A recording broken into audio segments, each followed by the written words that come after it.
আসসালামু আলাইকুম। যে যেখান থেকে আজকের এই ভিডিও দেখছেন সবাইকে জানাই আন্তরিক শুভেচ্ছা অভিনন্দন। আমি মোহাম্মদ করণদিন ইমন।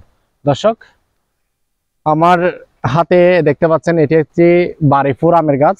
আমার বাড়ির পাশে ছোট্ট একটি জায়গা, আমি এখানে বাড়িফোর এই জাতের আমটি রোপণ করতেছি। আমি আজকে আপনাদেরকে দেখাবো এই ধরনের গ্রাফটিং এর চারাগুলো, যে টবের, এটা একটি দেখতে পাচ্ছি এটি টব, অনেক সময় বস্তাও হয়ে থাকে। এখানে আমার যে আমের চারাও এখানে টব দিয়েছেন। তো এখন আমি যে নার্সারি থেকে নিয়ে আসছি, ওই নার্সারিওয়ালা এটা টবে বসিয়েছেন, সেই জন্য টবে থাকে, অনেক সময় এটা বস্তাতেও থাকে। যাই হোক, যেরকমই থাকুক এটা বিষয় না, বিষয় হচ্ছে এই টব অথবা বস্তাতে যে মাটিগুলো আছে ওই মাটিগুলো আপনি এই মাটির যে একটি গর্ত দেখতে পাচ্ছেন, এই গর্তের মধ্যে কতটুকু এই চারাটাকে বসিয়ে দিবেন। বা এই চারাটার জন্য আমার এখানে আগে গর্ত করা আছে, আমি আগে সার গোবর দিয়ে এই জমিটা প্রস্তুত করে রেখেছি। এটি সম্পূর্ণ ভরাট গর্ত। এখন এটা একদম প্রস্তুত, আমি আগে থেকে এটা প্রস্তুত করে রেখেছি। তো এখন আমি জাস্ট চারাটা এখান থেকে নিয়ে এখানে বসিয়ে দিব। কতটুকু মাটিতে বসিয়ে দিব সেটা আপনাদের কাছে বলবো। চলুন আমরা কাজ শুরু করি। বিসমিল্লাহির রহমানির রহিম। আপনারা এই ধরনের টবগুলো ভাঙার জন্য এই ধরনের দা অথবা শক্ত কিছু ব্যবহার করবেন, তাহলে হয়ে যাবে। দেখছেন খুব সুন্দরভাবে ভেঙে গেছে। আমি কি করব, আস্তে করে এটা তুলে নিব। দেখছেন আমার শিকড়গুলো কিন্তু একটাও নড়ে নাই, মাটিও ভাঙবে না।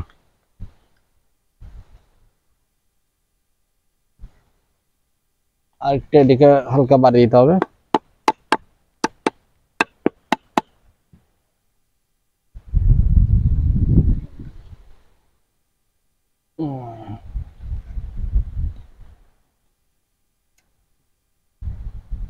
খুব সুন্দরভাবে এটি আমি টপ থেকে আলগা করতে পেরেছি। যাই হোক, এখন আমি এইটাকে এখন এই গর্তের মধ্যে বসিয়ে দিব।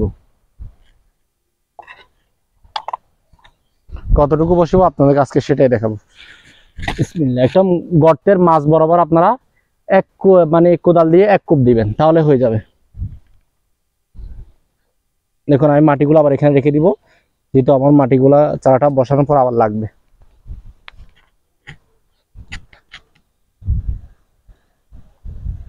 সামান্য পরিমাণ গর্তটা করেছি। দেখুন, ক্যামেরাটা এদিকে নিয়ে আসো, গর্তটাকে ভালো করে দেখেন। গর্তটা দেখুন, আমি সামান্য পরিমাণে কোদাল দিয়ে এটা আমি করেছি। এখন আমি জাস্ট এই গ্রাফটিং এর এই বাড়িফোর জাতের আমের চারাটি আমি এখানে বসিয়ে দিব।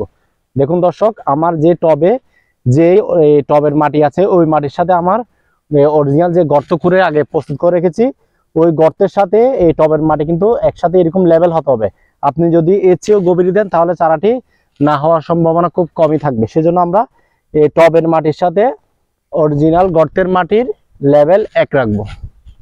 এখন আমরা মাটি দিয়ে দিব, চারপাশ থেকে মাটি দিয়ে দিব। আমি যে গর্তটা করেছি এটা আমার পুরোটা গর্ত, আমি এটা মাঝ বরাবর করেছি। এখন আমি এখানে মাটি দিয়ে দিব।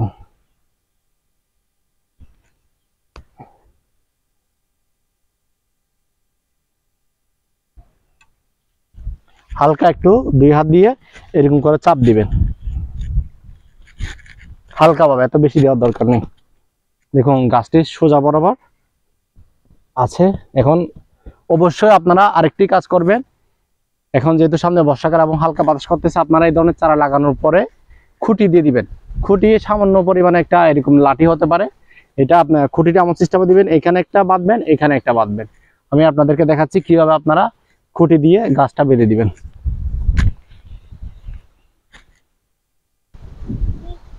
দর্শক দেখুন, আমি এখন এই ধরনের একটি খুঁটি দিয়ে এই আম গাছটিকে বেঁধে দিব, না হয় এটি ভেঙে যাওয়ার সম্ভাবনা খুব বেশি। আপনারা আমের সাথে লাগিয়ে এই ধরনের খুঁটি গাড়াবেন একদম গোড়ার সাথে। এই ধরনের আপনারা তসার ব্যবহার করবেন, যেটা প্লাস্টিকের তসার ব্যবহার করা বলা হয়। এটা একদম ঠিক আগায় একটা বাঁধ দিবেন আর একটা এখানে দিবেন, তাহলে হয়ে যাবে।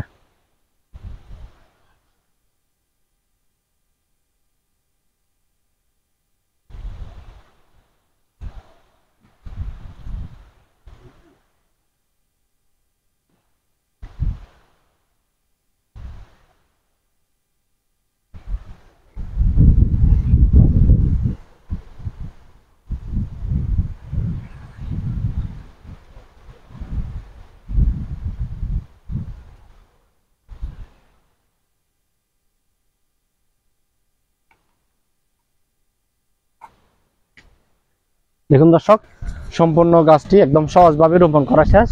আপনারা এই দেখুন এখন বাতাস করতেছে, গাছটা কিন্তু বেশি নড়তেছে না, যেহেতু বাধা আছে সেজন্য। আপনারা এইভাবে খুঁটি দিয়ে বেঁধে দিবেন, তাহলে আপনার গাছটা নড়বে না, সুস্থ থাকবে। এবং অবশ্যই এখন আমার মাটিতে দেখুন রস আছে, বৃষ্টি হয়েছে, তবুও কিন্তু প্রত্যেকটি চারা রোপণ করে দেওয়ার পরপরই পানি দেওয়া ভালো। আপনি চাইলে যেহেতু নতুন চারা, এরকম চারা রোপণ করার পরপরই পানি দিতে পারেন, এটা কিন্তু নিয়ম। চারা রোপণ করার পরপরই পানি দেওয়া নিয়ম। তো যাই হোক, আজকের মতো এখানে বিদায় নিচ্ছি। সবাই এভাবে চারা রোপণ করার ট্রাই করবেন, তাহলে সুন্দরভাবে আপনার চারাটি বেড়ে উঠবে। সবাই ভালো থাকবেন। আসসালামু আলাইকুম।